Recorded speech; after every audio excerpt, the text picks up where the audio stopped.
"Dad, leave. You don't belong at this party." That's what my daughter Olivia told me on the day I turned 60. A day that should have been a celebration became, in seconds, the most humiliating day of my life. Before I go on, let me ask you something. Drop a comment telling me where you're watching from, and hit subscribe. It may seem small, but it isn't. Every comment is a voice refusing to be erased. Every subscription is proof that together, we show the world that respect inside a family isn't a luxury, it's a right. Now picture this. I was standing in the foyer of that house, lit up like a palace. In my hands, I held a box with a simple cake I had baked myself. The same flavor Olivia used to beg for as a little girl. Vanilla sponge, walnut filling, white icing. A piece of our history that she now pretended not to recognize. Behind her, the room buzzed with voices and laughter. Crystal chandeliers sparkled over champagne glasses. Expensive perfumes mixed with the smell of fresh wax on the floor. Men in tailored suits spoke about business as if it were a board meeting. Women in long dresses posed for phone cameras. And me, in my worn-out suit, the kind a retired teacher still keeps for special occasions, I looked like a stranger in my own life. Daniel, my son-in-law, never missed a chance to twist the knife. He stepped closer, straightened his silk tie, and with a crooked smile said, "Olivia's right. We don't want people thinking we come from families that are too simple." His words fell heavy. I heard muffled chuckles, saw sideways glances, people pretending not to pay attention while watching every second. The cake grew heavier in my arms with each breath. I wanted to speak, to remind her that this house only stood because I had given everything to build it and pay for it. To say that without my sleepless nights, without my years in the classroom, she wouldn't have become who she was. But my voice refused to come out. All I could do was swallow, hard, tasting the bitterness of rejection. And in that moment, I realized my daughter had erased me. On my birthday, in my own home, I was treated like an intruder. For a split second, I thought about leaving, walking out and leaving everything behind. The cake, the pain,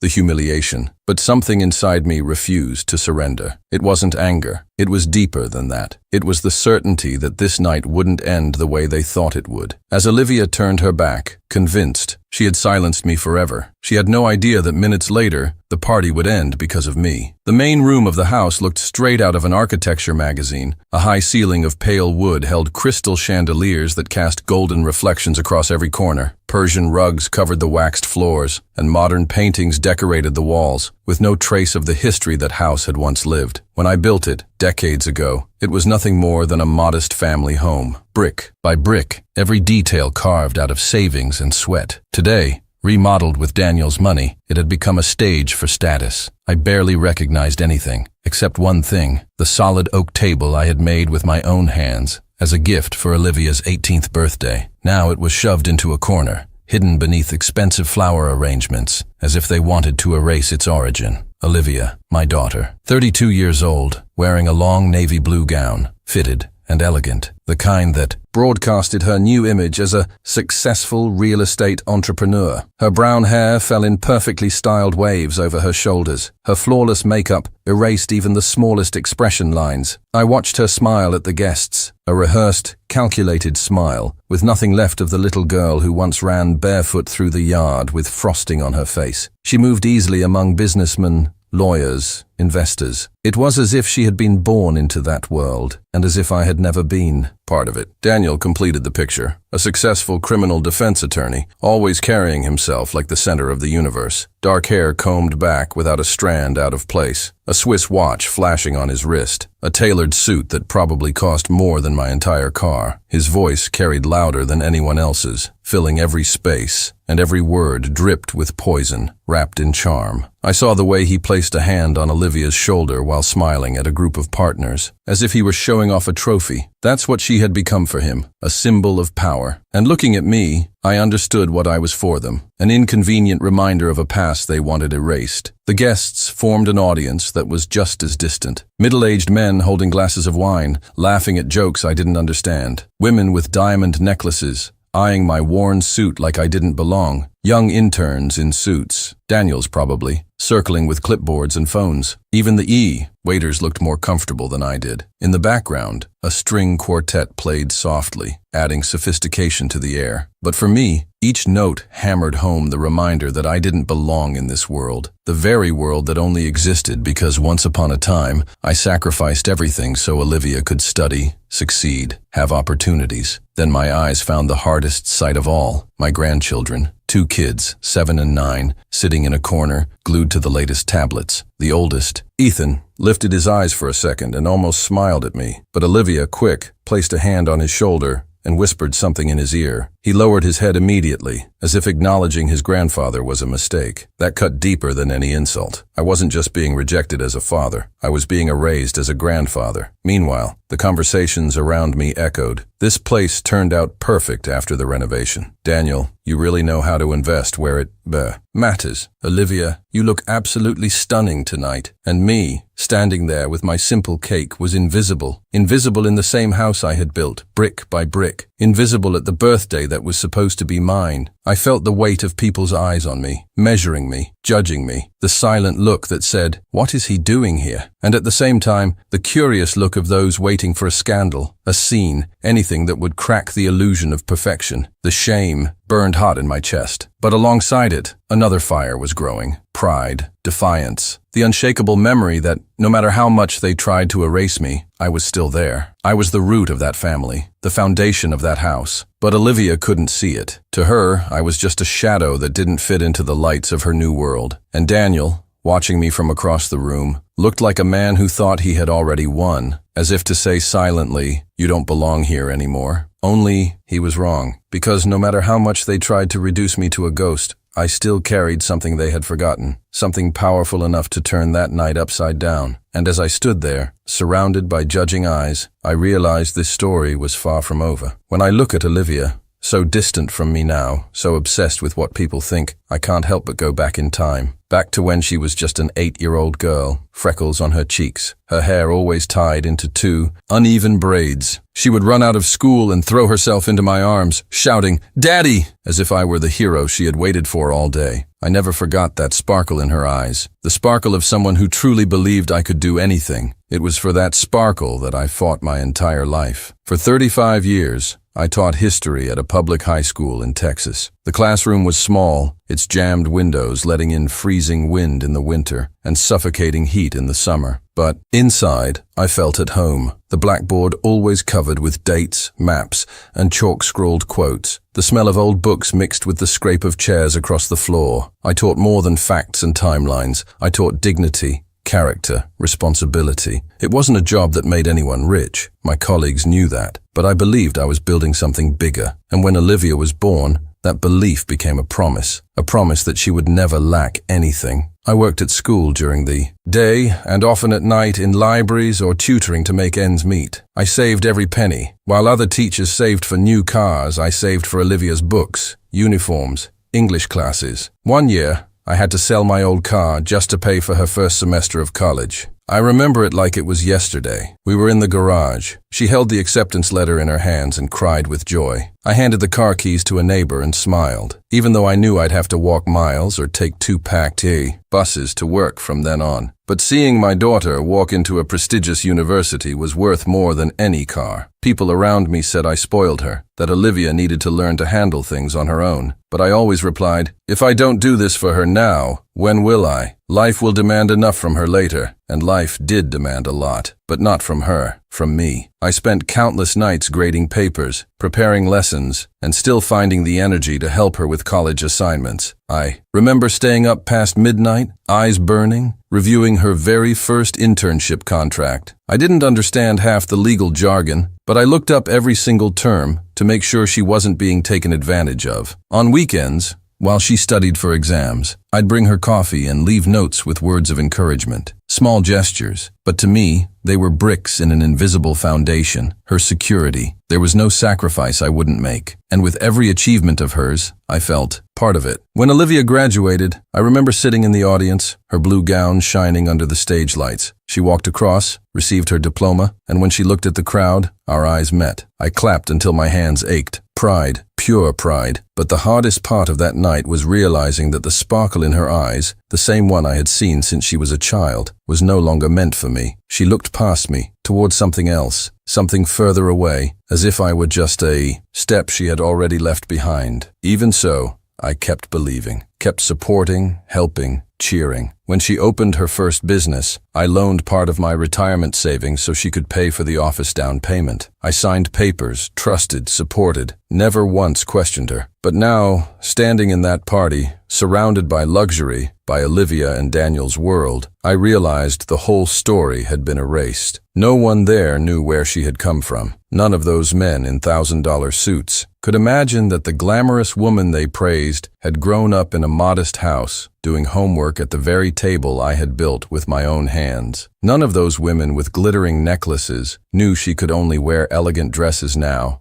because back then I used to sew the hems of her clothes to make them last longer. I was living proof of the past Olivia wanted erased, and seeing that shame in her eyes, the shame she felt of me, was like being stabbed in silence. While everyone toasted the perfect family, I felt my entire past being swept under the rug. Every overtime hour, every sleepless night, every sacrifice, invisible, and there, with the cake heavy in my arms and shame burning in my chest, one question hammered in my head. How can someone erase so easily the story of the person who built them from nothing? I knew the answer, because status, money, and appearances shout louder in certain hearts. And in my daughter's heart, sadly, they shouted louder than everything I had ever done for her. But what she didn't know was that the very history she tried to bury was, in fact, the most powerful weapon I carried. And that night, I was going to prove it. The hallway leading to the main room felt longer than ever. My footsteps echoed on the white marble, and each reflection on the polished floor reminded me of who I was, a simple man,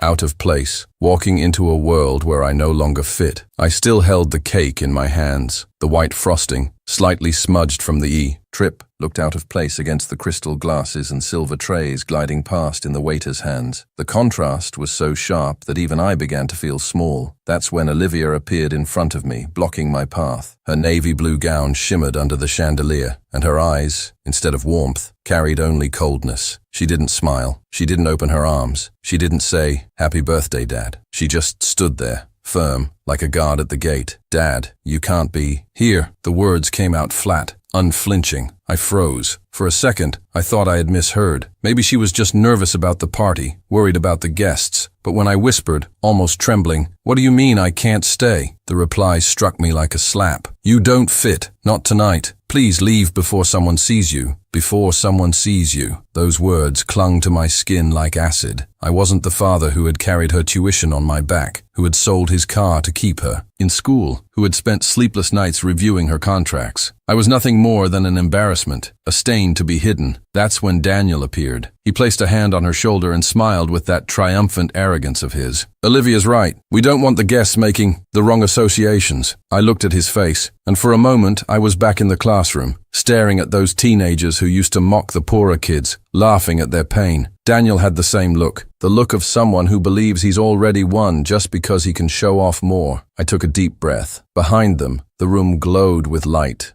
full of people. I could hear the laughter, the clinking of glasses, the soft music of the string quartet. But there, at the doorway, it felt like the world had stopped. "The wrong associations?" I asked, trying to keep my voice steady. Daniel raised an eyebrow, adjusted his tie, and replied, "You understand, don't you? Tonight is important. Clients, investors, eyes everywhere. Everything has to be flawless. Flawless. A pretty word to say. You don't belong." Olivia looked away, as if she couldn't bear to hold her own cruelty. But she didn't step back either. I looked at her, and the silence between us weighed heavier than any accusation. For a split second, I could swear there was a spark of shame behind that cold mask. But if it existed, it was quickly smothered by her fear of losing status. In that instant, something broke inside me. It wasn't just rejection. It was the realization that I wasn't standing in front of the daughter I had raised, but a stranger. And the guests began to notice. Curious eyes peeked from the ballroom. A lady in a pearl necklace frowned,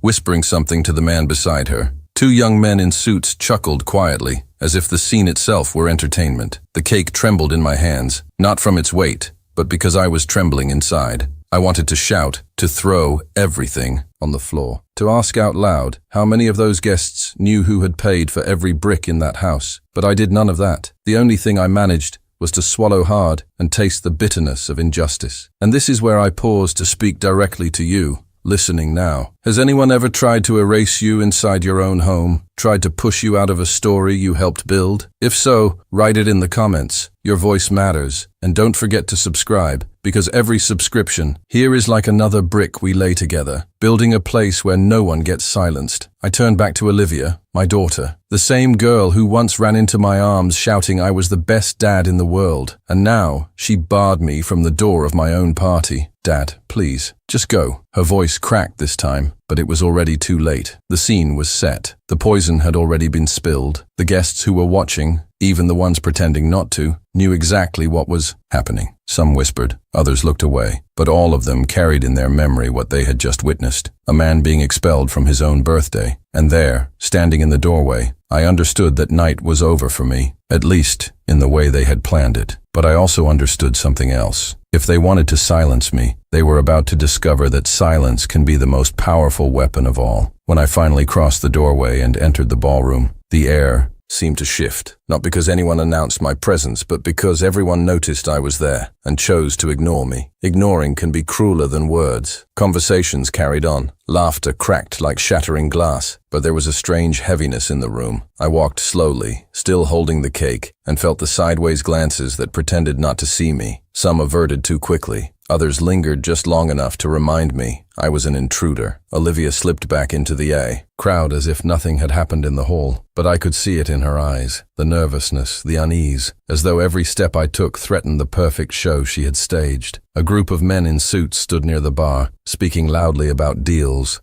clinking glasses. As I passed, one of them glanced at my worn suit, smirked, and muttered something to the other. I didn't catch the words, but the stifled laugh that followed told me enough. Across the room, two women with heavy necklaces and champagne glasses gave me a slow once-over. One raised her brows in disapproval, as if she'd spotted a stain on an expensive gown. The other shook her head silently and turned away. My heart pounded hard. I breathed deeply, trying not to show what I felt. But inside, every gesture, every smirk, every glance pierced me like thorns. I tried to approach my grandchildren. They sat on a white leather couch, tablets glowing in their hands. I smiled, set the cake on a side table, and crouched beside them. Ethan, Lucy, how are you, my loves? The older one looked up, a shy smile tugging at his lips. But before he could say anything, Olivia appeared in a flash. She touched his shoulder and spoke firmly. Sweetheart, keep playing. Grandpa's tired. Let him be. The little one didn't even look at me. She hugged the tablet tighter to her chest and turned her face away. It felt like someone had ripped away my right to be a grandfather. I stepped back, swallowing hard. I didn't want to cry. Not there, but I felt the weight of the distance widening between me and those two children who carried my blood. I walked toward the buffet table. On it, fine dishes, seasoned meats, imported cheeses, expensive wines, and I remembered the times when little Olivia used to glow with joy just by sharing a hot dog with me on the porch steps. Now, she offered banquets to strangers and hid her own father behind curtains of luxury. I grabbed a plate, more to keep my hands busy than to eat. I served a foie, small piece of meat, and as I lifted the first bite to my mouth, I heard someone behind me whisper, "Who let the old man serve himself first?" The laughter followed quickly. I didn't have to turn around to know it was about me. The humiliations didn't come in shouts.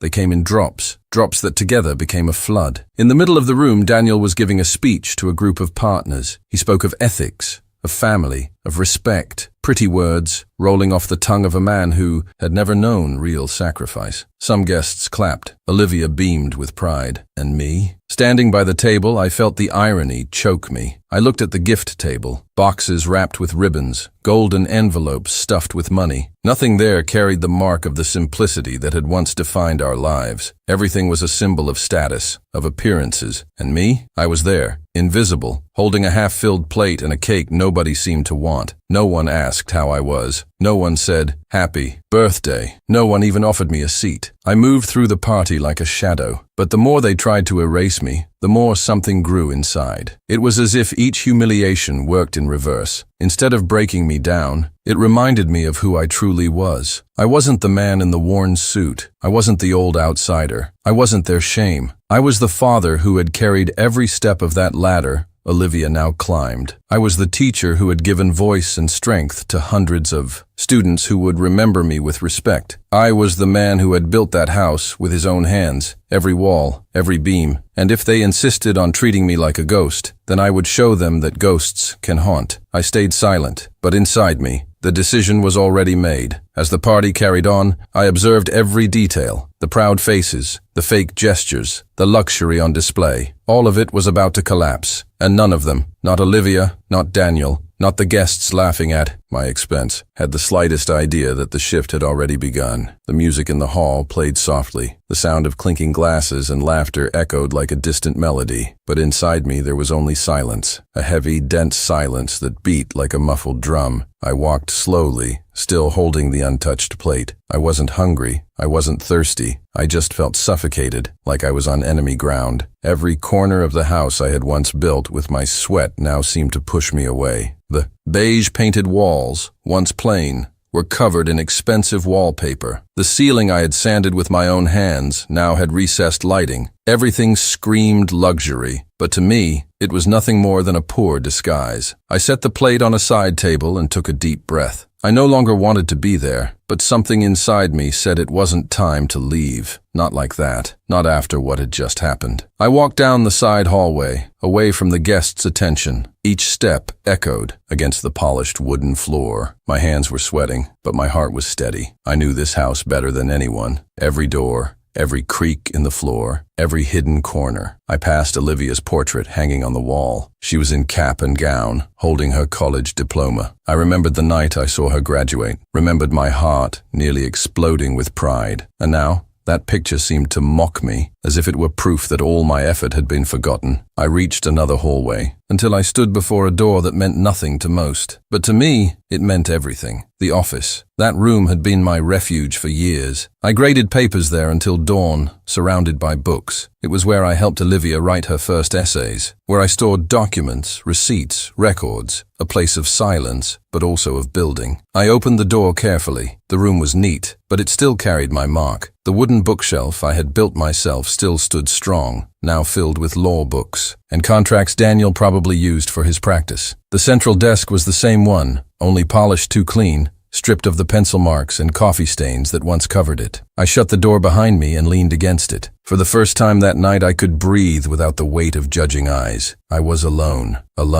and for the first time, in control. I walked to the bottom drawer of the bookshelf. I knew exactly what I was looking for. My fingers trembled as I pulled the cold, metal handle. The metallic clank echoed in the room like the announcement of something that couldn't be undone. And there it was, the old brown leather folder, worn by time, but intact, the deed. I lifted it carefully, as if holding a treasure. It wasn't just paper, it was proof, solid proof that this house still belonged to me. I had never transferred ownership to Olivia. Never. Years ago, when Daniel suggested we put everything in her name, I refused. Not out of distrust, but instinct. Maybe some part of me already knew this day would come. I ran my hand over the paper, feeling the rough texture. My name was there, clear, firm, undeniable, and suddenly that silence inside me found a voice. Not a loud one, but a powerful whisper. They think they can erase you. Show them who you are. With every second, the shame crushing me transformed into strength. It wasn't revenge. It wasn't resentment. It was dignity. I sat in the leather chair for a few minutes. The sounds of the party filtered in faintly, like they belonged to another world. I closed my eyes and remembered little Olivia's hands holding mine. I remembered the sleepless nights, the sacrifices. I remembered who I was, and when I opened my eyes, there was no doubt left. I knew exactly what I was going to do. I stood slowly, pressed the folder against my chest. It felt like holding back my own voice. I left the office in silence, but inside I was no longer the humiliated man who had entered that house. I was someone else. The hallway greeted me with the same cold light, but now I walked with steady steps. With every stride I felt the weight lift off my back. I wasn't carrying the burden anymore. The house was carrying me. As I neared the ballroom again, I heard laughter, applause, Daniel's booming voice giving a speech about success and family unity. I smiled to myself. Short, bitter. They had no idea what was coming. I crossed the threshold of the ballroom with the folder in my hands. No one, noticed at first. I was still invisible, but soon every eye in that room would be on me, and there would be no turning back. Entering the hall felt like stepping through smoke. The hum of voices, the clink of glasses, the soft music, everything slowed down. But inside me, the silence was absolute. The silence of a man who had already decided. I walked forward, holding the brown folder tight against my chest. No one paid attention at first. They kept laughing, toasting, posing for pictures. Was invisible until I chose not to be anymore. Daniel stood in the center, raising a champagne glass. Olivia by his side smiled flawlessly, as if she were part of a showroom display. Behind them, guests formed a semicircle, hanging on his words. "I want to thank everyone for being here on such a special night." Daniel's voice boomed across the room. I moved closer, each step firm against the wooden floor. Every strike of my shoes sounded like a drumbeat marking what was about to unfold. When I reached the main table, I placed the folder on it. The dry thud of leather against wood silenced a few conversations nearby. Heads began to turn, but no one said a word. Daniel kept speaking until he noticed my gesture. His voice faltered for an instant, but he tried to recover. "Because family is the foundation of everything." That was when I opened the folder. I pulled out the deed, unfolded it carefully, and set it right in the middle of the table, between the crystal glasses and the champagne bucket. The entire room seemed to hold its breath. "You all forgot one important detail,"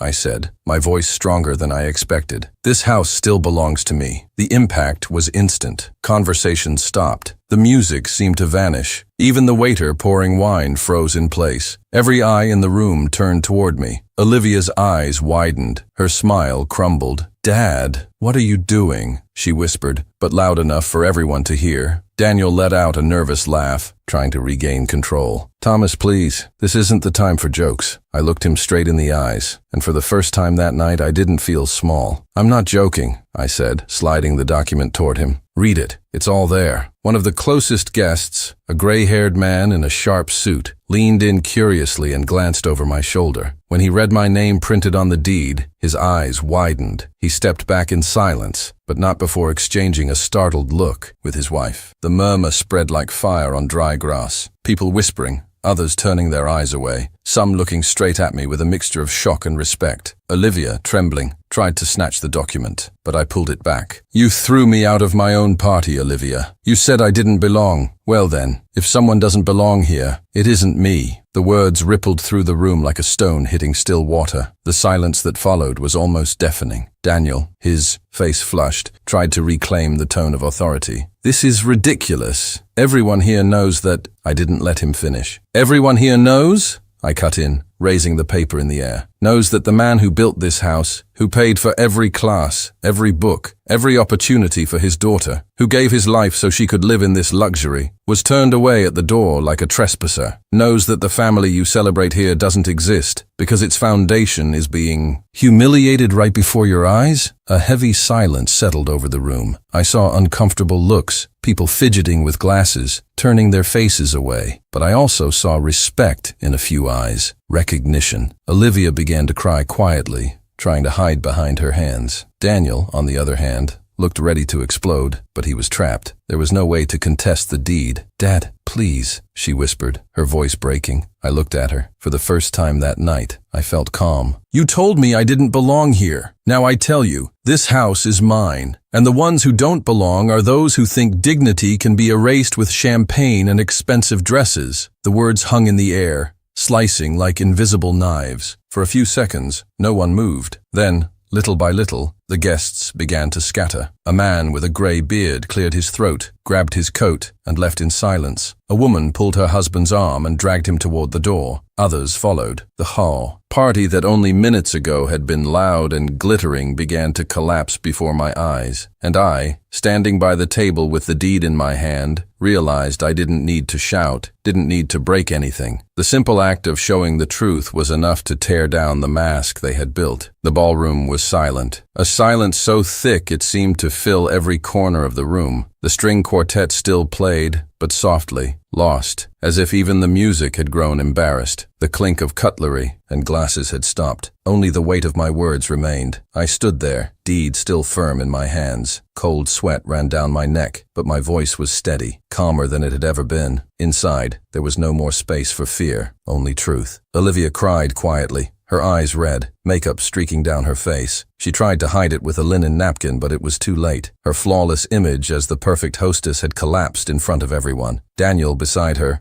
tried to recover. His clenched jaw betrayed his contained fury. He held his champagne glass so tightly the crystal nearly cracked. "This is outrageous, Thomas. Nobody came here to watch some cheap spectacle." His voice dripped with venom. I looked at him and smiled. Not a mocking smile, but the smile of a man who had finally understood his own strength. "No, Daniel. They came here for the truth. And tonight, everyone saw who we really are." My eyes swept the room. Guests avoided my gaze. Some adjusted their clothes. Others stared at the floor. What once was a stage for ostentation now looked more like an improvised courtroom. I breathed deeply. The rage that had consumed me minutes earlier had turned into clarity. I didn't need to justify myself anymore. Didn't need to convince anyone. Everything was already laid bare. I stepped forward, tapped the document lightly against the table, like a judge marking a sentence. "You threw me out of my own party, Olivia. Now, I throw you out of my house." The words came out sharp, direct, carrying a force that seemed to rise not only from me, but from years of silence, sacrifice, and humiliation. The impact was immediate. Olivia covered her mouth, stifling a sob. Daniel stood frozen, his face red, speechless. And the guests, oh, the guests. Some exchanged incredulous looks. Others were already getting up, gathering purses, coats, desperate to escape the scene that they knew would be etched forever in memory. A woman standing near the table let out a gasp,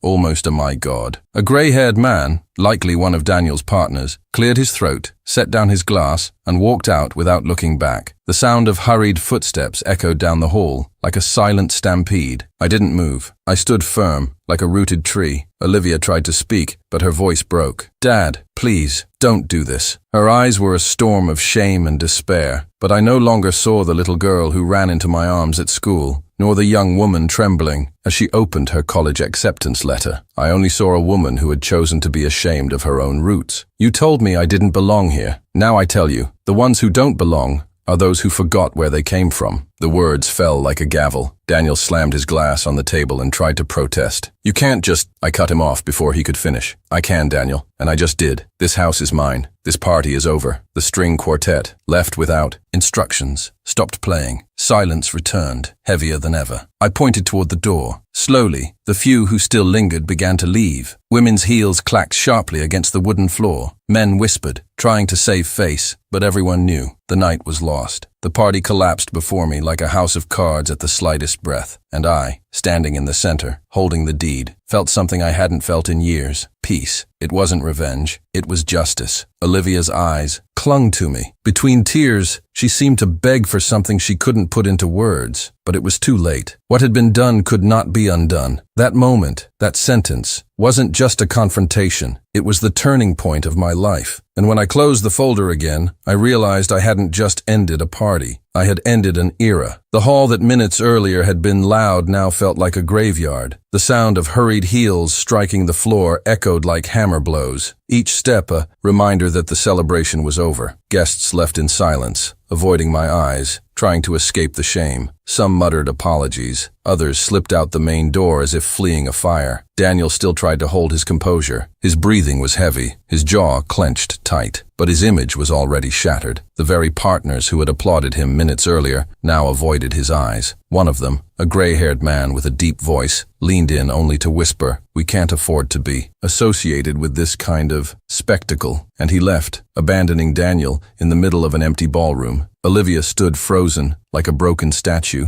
her makeup smudged, her trembling hands clutching her expensive gown that no longer radiated elegance, only fragility. She tried to speak, but no words came. Only silent tears streamed down her face. I, with the deed in my hands, didn't need to raise my voice. I simply stood there, firm, letting the weight of truth fill the space once occupied by their arrogance. Daniel stepped closer, his face red, eyes burning with hate. "You can't just humiliate us like this. You'll regret it." I smiled faintly, not in mockery, but with certainty. Regret comes after lies. What I did here was simply show the truth. He tried to answer, but Olivia grabbed his arm. For the first time that night, she didn't defend her husband. She only lowered her head, unable to face her own reflection in me. The string quartet had already packed their instruments. The buffet was abandoned in a rush. The smell of cold food mixed with the lingering perfume in the air, like the echo of something that no longer existed. The party was dead. I walked over to the table where I had left the cake. I picked it up carefully, as if rescuing something valuable from the wreckage. I looked at Olivia, and without a word, she understood. That simple cake was more genuine than everything else that had happened that night. I turned and walked toward the door. The silence behind me was absolute, broken only by Olivia's muffled sobs and Daniel's heavy breathing. When I reached the entrance, I stopped for a moment. I looked one last time at the ballroom. The floor still shined, the chandeliers still reflected light, but the glow was gone. All that remained was the shadow of a celebration that never should have happened. I didn't have to order them to leave. Shame had already expelled them. I shut the door firmly behind me. Outside, the night wind brushed my face like a breath of relief. For the first time in a long while, I felt I was no longer carrying the burden alone. The reckoning had happened, not in courtrooms, not in shouts. It happened right there, in front of everyone, through the quiet force of truth. And inside me, in place of humiliation, there was only peace. The door closed behind me with a dry thud. For a moment, only the night wind kept me company. A cold wind, yes, but different. It was no longer the icy wind of loneliness. It was the breath of freedom. I crossed the porch slowly, still holding the cake in my arms. The same cake that minutes earlier had felt like dead weight now felt light, not because it was less real, but because somehow I had reclaimed the strength that came with it. I looked up at the Austin sky. The stars flickered between the clouds, indifferent to the human drama that had just unfolded inside the house. For a moment, I breathed deeply and closed my eyes. The muffled echoes of false laughter and rehearsed toasts no longer reached me. I had won. Not in a way that filled pockets, not in a way that would make headlines. I had won in a way that was quiet, but absolute. The dignity they tried to strip from me was back. And more than that, I had proven, in front of everyone, that you cannot erase the roots of a life. I sat down on the old wooden bench in the garden, the same one I had built years ago, when Olivia was still a teenager. I remembered her sitting beside me, laughing as I told her stories about ancient battles and forgotten kings. Me, a history teacher, always believed that real life was harsher than any book, and that night I had just written my own chapter. I felt no anger, strangely, no hatred. What I felt was a calm peace, almost sad but steady, as if, after a lifetime of swallowed silences, I had finally spoken, and my voice had echoed. Inside, I knew Olivia was crying, maybe out of shame, maybe out of regret. Daniel, no doubt, was scrambling to salvage what was left of his image, but it didn't matter anymore. The masks had fallen, and when masks fall, no party can stand. What remained for me was one certainty. Dignity is not a luxury. Dignity is a root, and anyone who tries to rip it out loses the very ground they stand on. I laid the cake on my lap and smiled to myself. Maybe no one inside understood the value of that simple gesture, a father bringing his own cake to his own party. But for me, it was a symbol of resistance, proof that truth still existed amid so much pretense. And I knew that sooner or later, Olivia would remember. She would remember the smell of vanilla baking in the oven, the afternoons when she begged to lick the frosting bowl, the days when happiness required no chandeliers and no designer gowns. It only required the two of us. Maybe one day she would knock on my door, maybe not. Maybe she would ask for forgiveness. Maybe she would never find the courage. But that no longer held me prisoner. I had done what needed to be done, to show that a lifetime of devotion cannot be erased with a single act of disdain. Time is patient, and I had learned to be too. As the cold wind swept across the garden, I felt I wasn't alone. Every sacrifice I had made,